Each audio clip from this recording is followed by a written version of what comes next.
Maksudnya yang tak ada anak panah tu kita jalan kaki lah. Ya, negara. Okey. Yang ada anak panah ni kita akan bergerak dengan kereta, betul je lah. Kita akan bergerak dengan kereta. Oh, Alhamdulillah. Okey. Kita punya berapa? 3 poin berapa ni? Keseluruhan? 2. Bukan 2.9 ke? 3.71. What? Betul. Mata tak nampak ni. 3.71 AM. Okey, yang ni laluan ni daripada Masjid Negara. Kita akan terus ke Dataran Merdeka. Kat Dataran Merdeka ni tak silap saya sini apa nama ni? Bendera. Tiang bendera. Kat sini. Okey, kat sini kita akan turun menyantuni di kawasan-kawasan sekitar Dataran Merdeka. Okey, aktiviti nanti Cik Nizam yang akan terang. Okey, sampai kat sini berhenti sekali lagi di persimpangan Church. Royal Selangor. kat situ. Pada ni saya akan terus ke Masjid Jamek.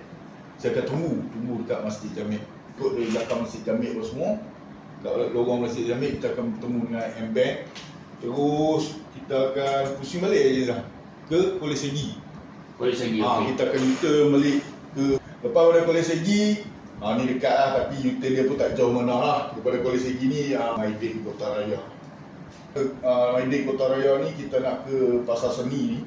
Kawasan Pasar Seni ni kita akan berjumpa lagi lah dengan Bangkok Bank, kawasan-kawasan CM, Center Market tu kan.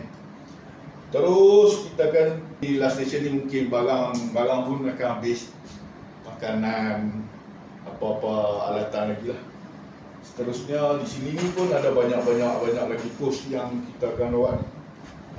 Yang tu Cik Nizam akan beritahu semua lah. Ini yang tanah ni semua checkpoint yang transport akan berhenti. Kiranya kalau kata engkau terjumpa ada pakaian wanita yang hari tu macam itu kan, saya akan terus lah. Dalam perjalanan tu saya takut ada pula orang-orang yang injured ke, terseriuh kaki ke apa ke, terus transport akan ambil depa lah masa tu. Kita akan pengamat di Hak Pasar Seni. Ada apa-apa soalan atau